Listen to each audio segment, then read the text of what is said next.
సృష్టిస్తే వస్తుంది.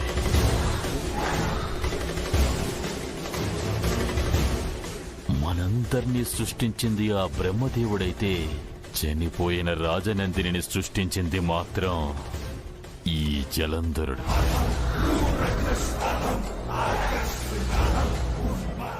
ఎలా ఉంది నా అద్భుత సృష్టి?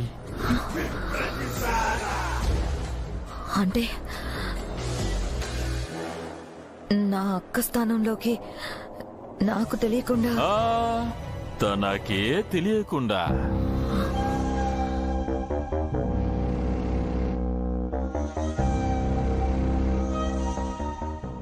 ఎస్, తనకే తెలియకుండా మ్యానుఫ్యాక్చరింగ్ జరిపించాను. షాకింగ్ గా ఉంది కదూ? ఇంతకీ తనెవరు?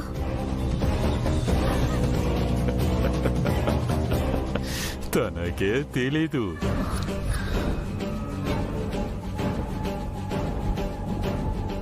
అవునండి, నేనెవరో నాకే తెలీదు.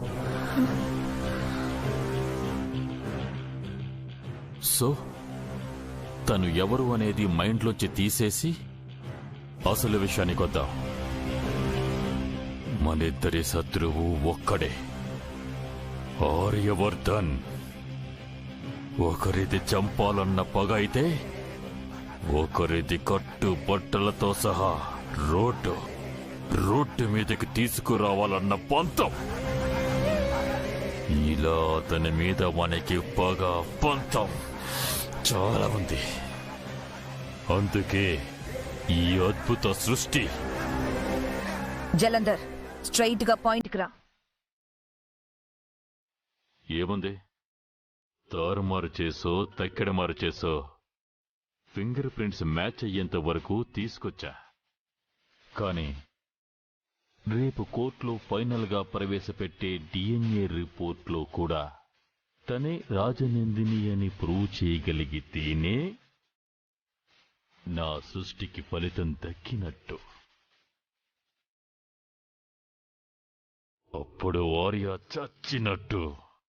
తనని రాజనందినిగా యాక్సెప్ట్ చెయ్యాల్సిందే. అప్పుడు నువ్వు కోరుకున్న ఆస్తి నీకు దక్కుతుంది. తనకి ఆర్య భార్యగా పొజిషను దక్కుతుంది. నా పంతము నగ్గుతుంది.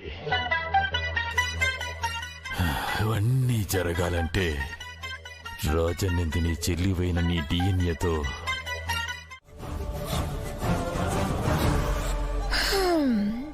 సో ఇక్కడే ఉంటే సేఫ్ అని తీసుకొచ్చాను.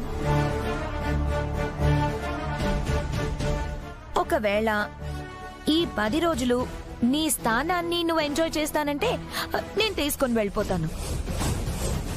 నువ్వు బాగా ఆలోచించుకొని చెప్పే.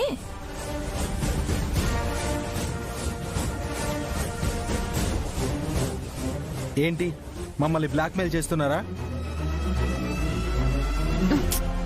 నీరజ్, నువ్వు ఆవేశపడకు. ఆవిడ చెప్తున్న దాంట్లో కూడా పాయింట్ ఉంది కదా. రేపు జరగరాంది జరిగితే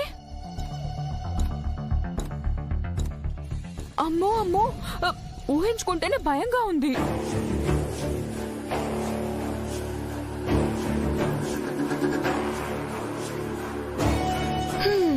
మీరెంత కాదనుకున్నా నాకు ఈ ఇంటికి సంబంధం ఉంది. ఈ ఇంటి పరువు రోడ్డున పడకుండా కాపాడాల్సిన బాధ్యత నాకుంది.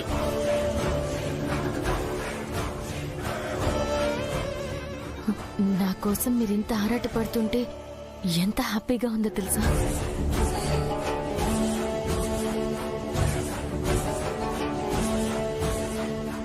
ఎవరు కూడా మీలా ఆలోచించలేదు.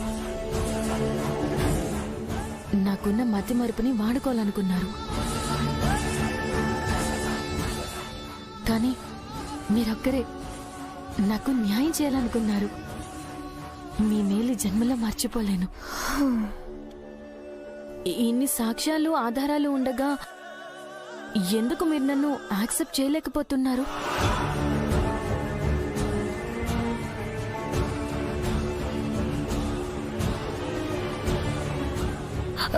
ఎందుకంటే ఫిషెస్ వాటర్ లో ఉంటాయి, సెల్ఫిష్ లో నేలపై ఉంటారు.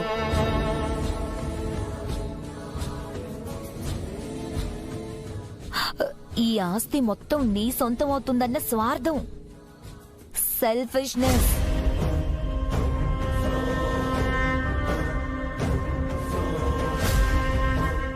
సుబ్బు, ఆస్తి వద్దు పాస్తి వద్దు, అమ్మిని సరే తీసుకుపోదాం. పాపం మానసికంగా ఎంత బాధపడుతుండారో ఏమో. రా. సైలెంట్ గా ఉండవే. మీ నిర్ణయం కోసమే వెయిట్ చేస్తున్నాను. మా అక్కని ఇక్కడ ఉండనిస్తారా లేక నన్ను తీసుకెళ్ళమంటారా?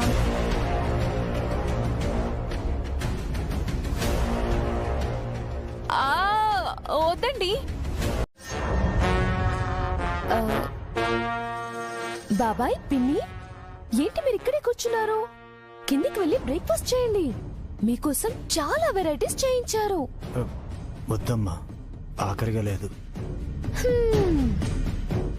ఇంత చెరగాక కూడా ఆకలి వేస్తే వాళ్ళని మనుషులు అనరు. మీరసలే అభిమానమున్న మనుషులు. మా అత్తమ్మ అప్పుడప్పుడు ఒక మాట చెబుతూ ఉంటారు, పగున్న చోట కొడితే భక్తున్న చోట తగిలింది అని. అలా నా మీదున్న పగతో నేనిక్కడికి రావద్దు అన్నా మీ కూతురి మీదున్న భక్తితో ఇంటికి వచ్చి నన్ను కించపరచాలని చూశారు. కాని ఆ రాణి, కాబోయే రాజనందిని వచ్చి మీకు తగిన శాస్తి చేసింది.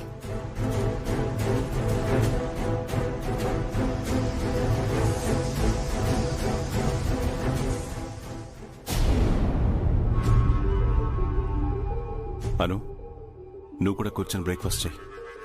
లేదు సార్, నేను వెళ్ళి అమ్మా నాన్నల్ని పిలుచుకొస్తాను. అయ్యో, ఈ గోలలో పడి వాళ్ళ సంగతే మర్చిపోయాం.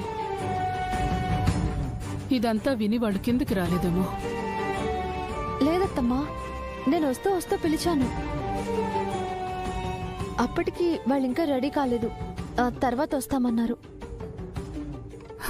పోనీలే, వాళ్ళైనా ప్రశాంతంగా ఉన్నారు. వెళ్ళి పిలుచుకురామ్మా.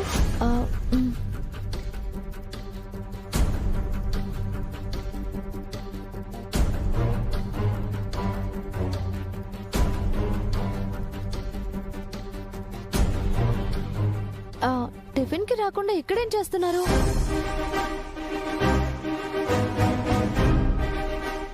ఏమైంది నాన్న, అలా ఉన్నారు?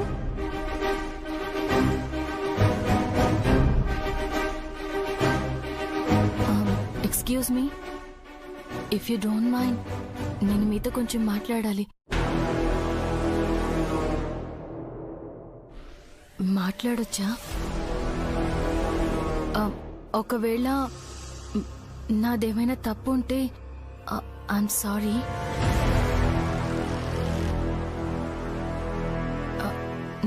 నేనున్న మెంటల్ కండిషన్లో ఏది రైటో ఏది రాంగో నాకేం అర్థం కావడం లేదు.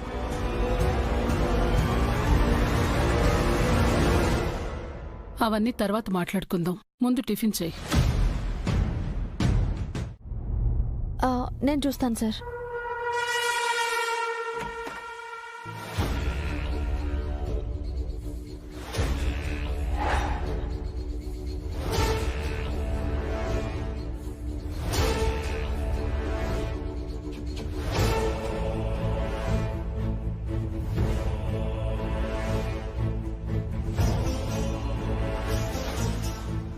నువ్వేంటి ఈ టైంలో?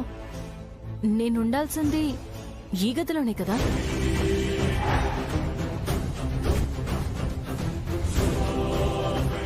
ఏం మాట్లాడుతున్నావు నువ్వు? నా భర్త దగ్గర నేనుండాలి అంటున్నాను. ఎవరి భర్త? ఎవరికి భర్త? ఆయన నా భర్త. ఇది నా గది. మర్యాదగా ఇక్కడి నుంచి వెళ్ళు. నువ్వెందుకంత కోప్పడుతున్నావో నాకు అర్థం కావడం లేదు. ఆయన మొదట తాళి కట్టింది నాకే. ఈ ఇంట్లో నీకంటే నాకే ఎక్కువ హక్కు ఉంటుంది. తనతో ఉండడానికి నీకెంత హక్కు ఉంటుందో నాకు అంతకంటే ఎక్కువ హక్కే ఉంటుంది కాదా మరి? చాలా ఆపు. వింటున్నాను కదా అని నోటికొచ్చినట్టు మాట్లాడకు. కోర్టులో కేసు ఫైల్ చేసి ఇంట్లో ఉండే అధికారం ఉంది అంటే రానిచ్చాం కదా అని పడక గది వరకు వస్తే బాగుంటుందనుకోకు. నువ్వు రాజనందిని అని అనుకుంటున్నావు అంతే, అదే నిజం కాదు. అలా అని ఇంకా నిరూపణ అవ్వలేదు కదా. నువ్వు రాజనందిని అని కూడా నిరూపణ కాలేదు కదా. అలాంటప్పుడు నీకు ఇంట్లో స్థానం ఇవ్వడమే గొప్ప. నీకు అందని దానికోసం ఆశపడటం మానుకో. నా హక్కుని అడగడం ఆశపడడం ఎలా అవుతుంది? హక్కు ఉందో లేదో తేల్చాల్సింది కోర్టు. అంతవరకు నీ హద్దుల్లో నువ్వు ఉండటం మంచిది. సరే అయితే ఈరోజు నీది పొమ్మంటున్నావు, పోతాను. కానీ కోర్టు తీర్పొచ్చాక నీ స్థానంలో నేనుంటాను. ఇప్పుడు నేనున్న స్థానంలో నువ్వుంటావు. ఇలానే బయటికి వెళ్ళిపోవాల్సి ఉంటుంది ఈ ఇంటి నుండి. Good night. Arya, పదను.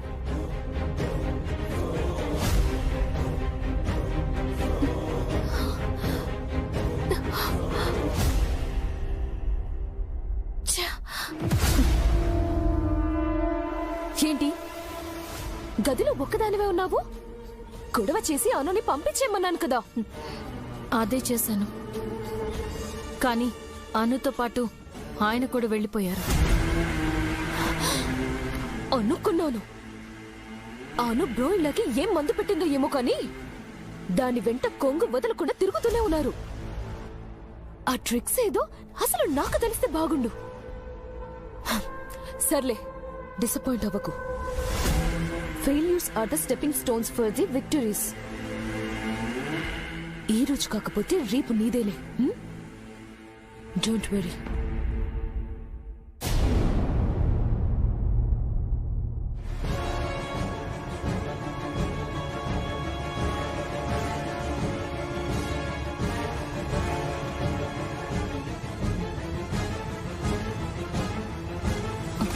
Good morning Arya.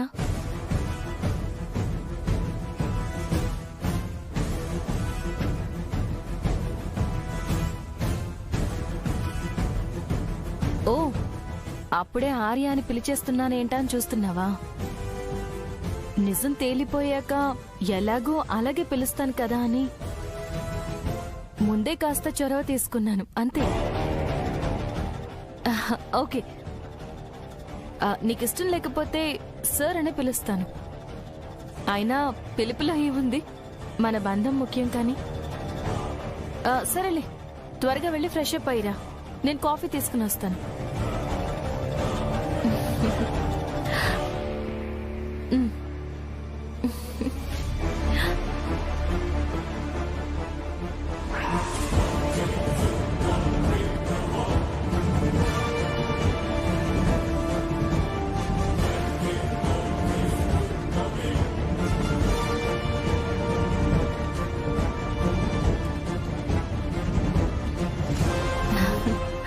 Coffee ready. Black coffee నీకోసం స్పెషల్ గా చేశాను, త్వరగా తాగేసి. అవును, టిఫిన్ ఏం ప్రిపేర్ చేయమంటావు? శాండ్విచ్ ఏనా? బటర్ గార్లిక్ శాండ్విచ్ ఓకేనా? అను,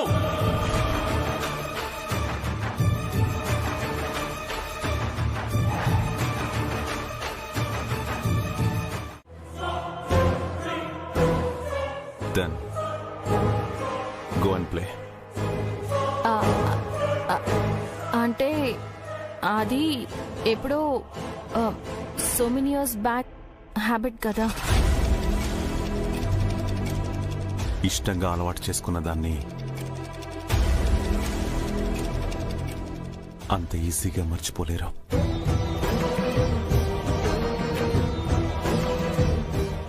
మైండ్ ఆటోమేటిక్గా దానికి ట్యూన్ అయిపోయి ఉంటుంది.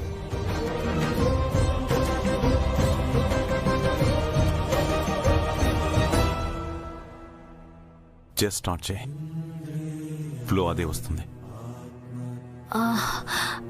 Of course you are right, but చాలా రోజులుగా ప్రాక్టీస్ లేదు కదా, సో అంత పర్ఫెక్ట్ గా రాదేమో. తర్వాత ఎప్పుడైనా. సార్ అడుగుతున్నారు కదా, ప్లే చేయి. ప్రాక్టీస్ లేదా లేక అసలుకే రాదా?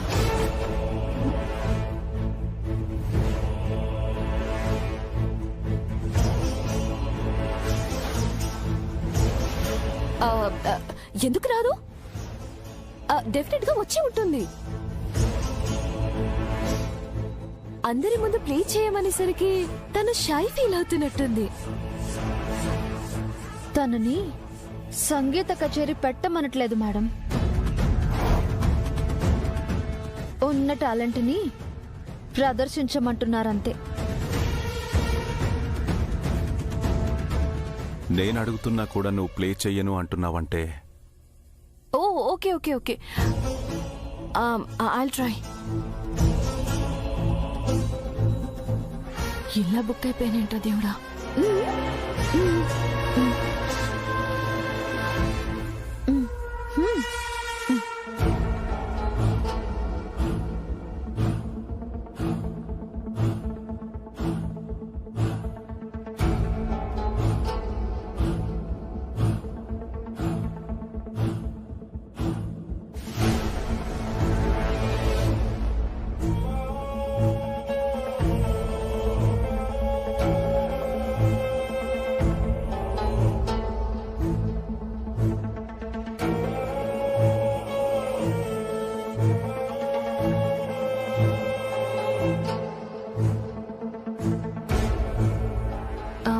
ఏదో రకంగా ట్యూన్ సెట్ అవ్వట్లేదని చెప్పి ఎస్కేప్ అవ్వాలి.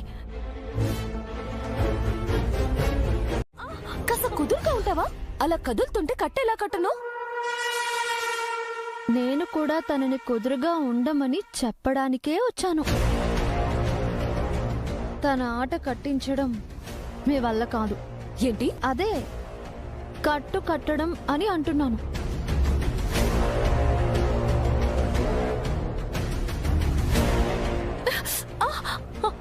మీకు నొప్పి తెలియకుండా ఉండడానికి ఒక పిట్ట కథ చెప్తాను, బాగా వినండి. ఒక అడవిలో జిత్తుల మారినక్క ఉండేదట. దానికి సింహంతో సమానమైన స్థానం కావాలని కోరిక.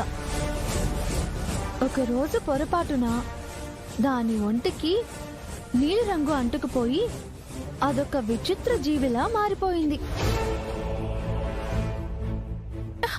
ఆ రంగుని అడ్డు పెట్టుకుని తనేదో గొప్ప జీవి అని అడవిలో అందర్నీ నమ్మించి సింహం పక్కన చిన్నగా చేరింది. అంతా బాగానే ఉంది అనుకుంటూ ఉండగా ఒక రోజున జోరున వర్షం కురిసింది. దాని అసలు రంగు బయటపడింది. ఆ నిజం బయటపడ్డాక సింహం పంజా దెబ్బ ఎలా ఉంటుందో చెప్పక్కర్లేదనుకుంటా.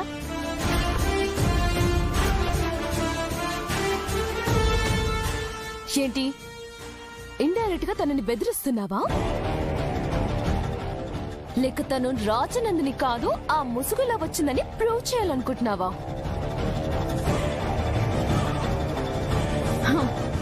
నేను చేయడం ఏంటి? కాదు అని ఇందాకే ప్రూవ్ అయింది కదా. తానే రాజనందిని అయితే వీణ ఎందుకు వాయించలేకపోతుంది? ఇలా చేతికి గాయం ఎందుకు చేసుకుంటుంది?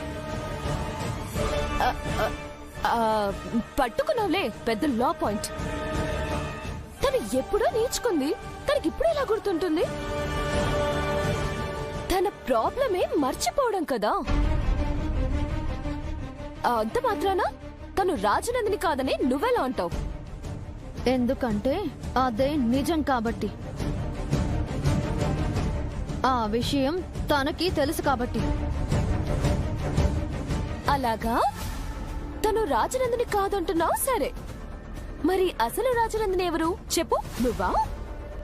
నువ్వా చెప్పు, నువ్వా? రాజనందిని అంటే ఆర్య సార్ మనసుకి దగ్గరైన ప్రేమ. ఆ డిఎన్ఏ మ్యాచ్ అయి తీరుతుంది. ఎలా అవుతుంది ఆర్య? ఒకవేళ అలా మ్యాచ్ అయితే తనని మనం రాజనందిని అని ఒప్పుకోవాల్సిందే కదా. అలా ఒప్పుకోవాలనే మ్యాచ్ అయ్యేలా చేస్తారు సండే. ఫింగర్ ప్రింట్స్ విషయంలో కూడా సేమ్ అలాగే కదా జరిగింది. అంటే వాంటెడ్ గానే ఎవరో ఇదంతా చేస్తున్నారంటావా? కానీ అంత అవసరం ఎవరికుందో, ఎందుకుందో నాకర్థం కావట్లేదు. ఏదేమైనా సరే ఎవరు చేసినా ఇది ఆస్తి కోసమే అయి ఉండొచ్చు. అందరూ ఆస్తుల కోసం చేయరు సండే. కొందరు కోరుకున్న ప్రేమ కోసం కూడా చేస్తారు. ఆర్య, నువ్వేమంటున్నావో నాకు అర్థం కావట్లేదు. నీ శత్రువులకు కావాల్సింది నీ ఆస్తే గాని నీ ప్రేమెంత కోరుకుంటారు? ఒక ప్రాబ్లమో ప్రమాదమో రాగానే అందరూ శత్రువుల్ని అనుమానిస్తారు. కానీ ఆ శత్రువులకు సహకరించే మనవాళ్లే అసలు ప్రమాదమని మాత్రం గ్రహించలేం. మన అనుకునేవాళ్ళు మనల్ని ఎందుకు మోసం చేస్తారు? చేయాలనుకోరు సండే. కానీ చేసే పరిస్థితుల్ని శత్రువులే సృష్టిస్తే? అలా చేయడానికి ఒక బలమైన కారణం ఉంటే చాలు. బంధాలు బలహీనమవుతాయి. అవి ఎంత దూరమైనా తీసుకెళ్తాయి. నీ మాటల్లో నువ్వు ఎవరినో అనుమానిస్తున్నావని మాత్రం నాకు అర్థమవుతుంది. అదెవరో చెప్పార్యా? మన మన అంటున్నావు. ఆ మన ఎవరు? మన మీరా. మీరా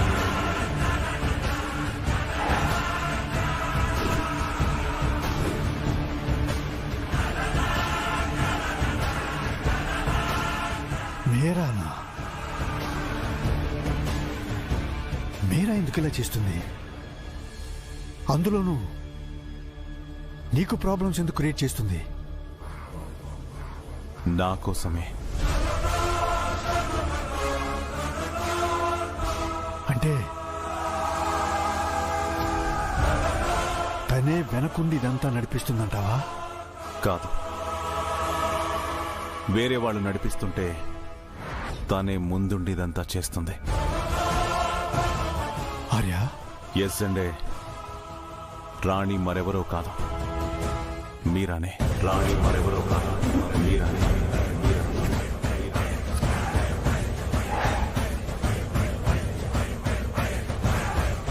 ఏమన్నావా? అందుకే నీకేమైనా కన్ఫ్యూజన్స్ ఉన్నాయేమో కనుక్కుందామని పిలిపించాను. అలాంటిదేమీ లేదు sir.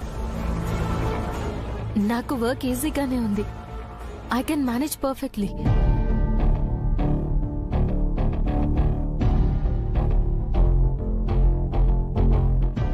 That's good. Okay, let me check your work progress. ఈరోజు నా స్కెడ్యూల్ ప్లాన్ చేసావా? Of course, sir. What's the schedule? Just a second, sir. I'll let you know. Sir, 11 to 12 budget meeting.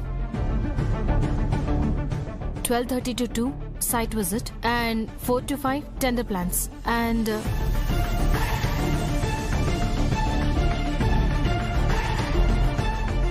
ఈ రోజు రేడియంట్ అసోసియేట్స్ తో దస్పలాలో meeting ఉంది sir. ఆ తర్వాత SR groups తో ఇంటరాక్షన్. తర్వాత తాజ్ టెక్కర్ లో మన కొత్త project logo launch. Next marigold hotel లో lunch.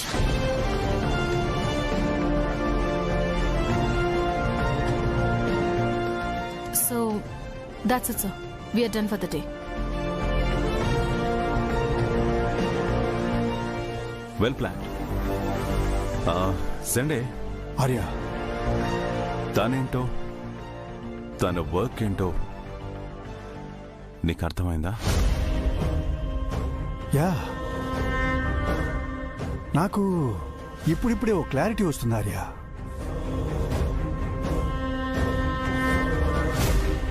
Yeah, you can go now. Thank you sir.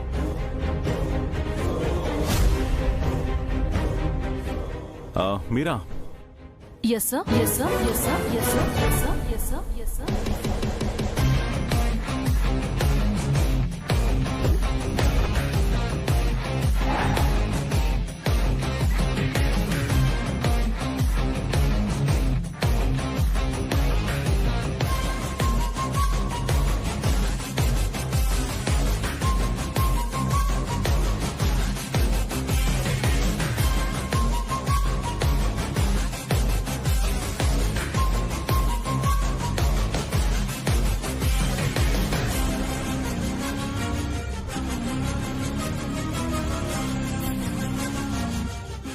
చెప్పండి సార్. సారీ, ఫ్లోలో మీరా అని పిలిచేశాను. అవును, మీరా అని పిలిస్తే నువ్వు రియాక్ట్ అయ్యావేంటి?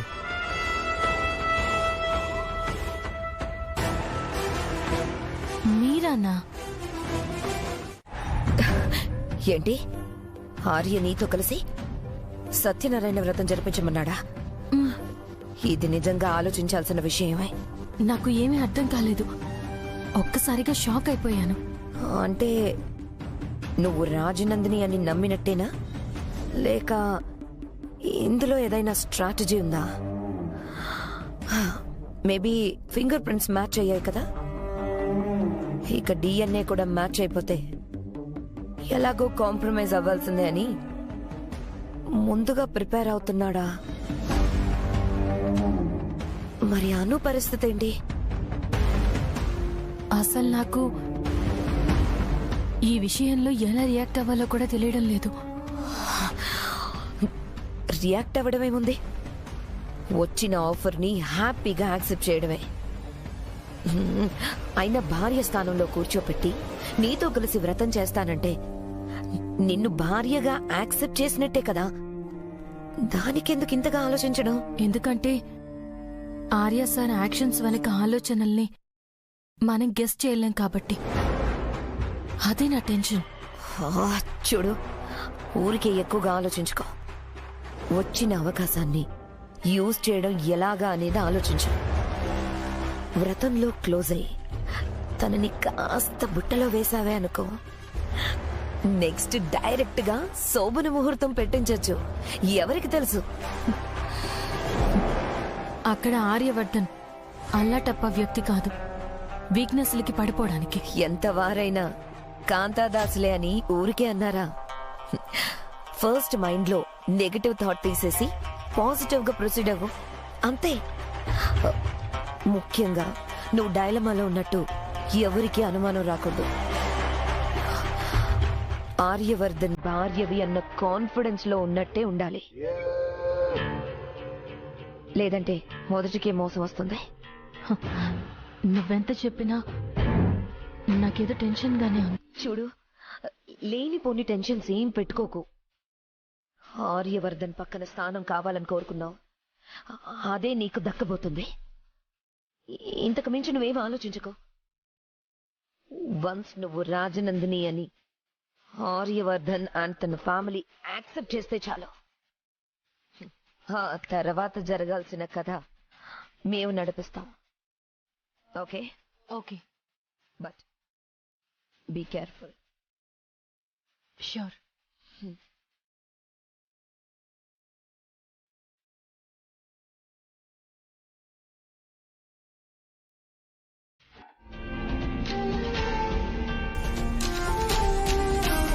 ఏంటను నీ చేతికి కట్టుకోవాల్సిన కంకణం వేరొకరి చేతికి వెళ్తుందని బాధపడుతున్నావా?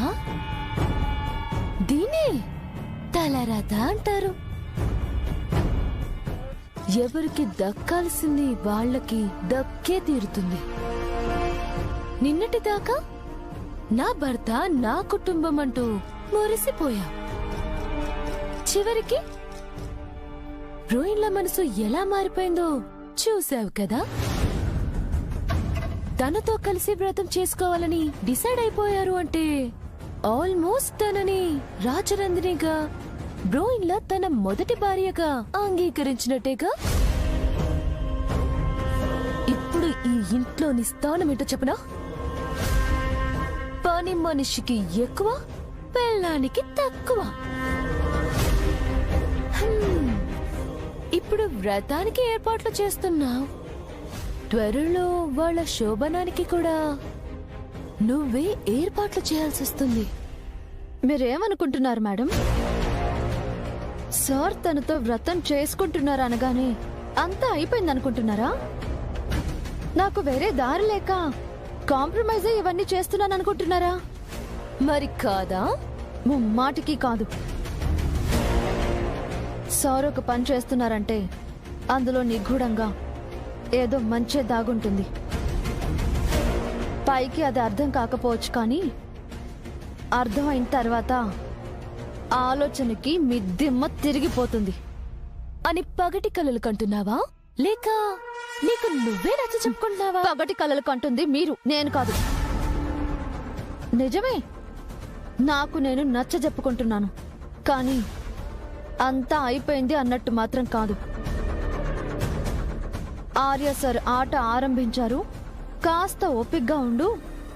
రిజల్ట్ నీకు మంచి చేయడానికి ఈ చిన్న టఫ్ గేమ్ ని ఓపిగ్గా భరించు అని నచ్చ చెప్పుకుంటున్నాను. దీన్నే గుడ్డి నమ్మకం అంటారు. కాదు, గట్టి నమ్మకం.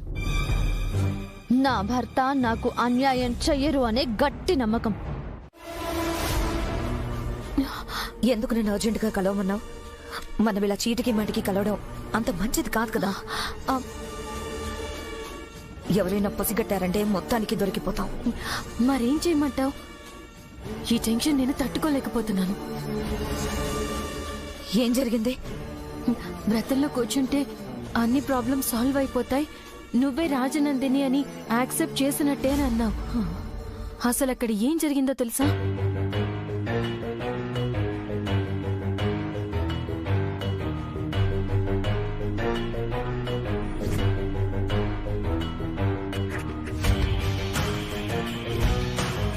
ఆ మంత్రాలు, వ్రతకథలు ఏమీ నేను చెప్పలేకపోయాను, కానీ అను మాత్రం ఏకదాటిగా అన్ని వరుస పెట్టి చెప్పింది. దాంతో ఆర్య సార్, రాజనందినిగా నీకీ పూజలు వ్రతాలు అన్ని అలవాటే కదా, మరి ఎందుకు చెప్పలేకపోయావని నిలదీసినట్టుగా అడిగారు. నాకేం చెప్పాలో కూడా అర్థం కాలేదు. అంత లేదు. అను కాస్త ట్రెడిషనల్ కదా, ఈ వ్రతాలు పూజలు దానికి బాగా అలవాటు. అలా అలవాటు ప్రకారం చెప్పుంటుంది అంతే. ఇప్పుడు నా భయం అది కాదు. మొన్న వీణ విషయంలో కూడా ఇలాగే జరిగింది. నేను రాజనందిని కాదు అంటానేమో. సమస్యే లేదు. నీ మెమరీ లాస్ అనే పాయింట్ మన వైపు స్ట్రాంగ్ గా ఉంది. ఒకవేళ వాళ్ళు ఇప్పుడు ఈ పాయింట్ రేస్ చేసినా అదే రీజన్ చెప్పి కవర్ చేయొచ్చు. ఆయన కోర్టులో సాక్ష్యాలు ఆధారాలు చూస్తారే తప్ప మంత్రాలు మర్చిపోయింది, అలవాట్లు మారిపోయాయంటే కోర్టులో చెల్లవు. నువ్వు అనవసరంగా భయపడి కంగారు పడి నీకు నువ్వే దొరికేకు. ఓకే చూడు, ఇక మనం కలవడం అంత మంచిది కాదు. సో నీకు ఎలాంటి సిచ్యుయేషన్ వచ్చినా టెన్షన్ పడకుండా కూల్గా డీల్ చేయి. ఇక మనం నేరుగా కోర్టులోనే కలవబోతున్నాం. అర్థమైందా?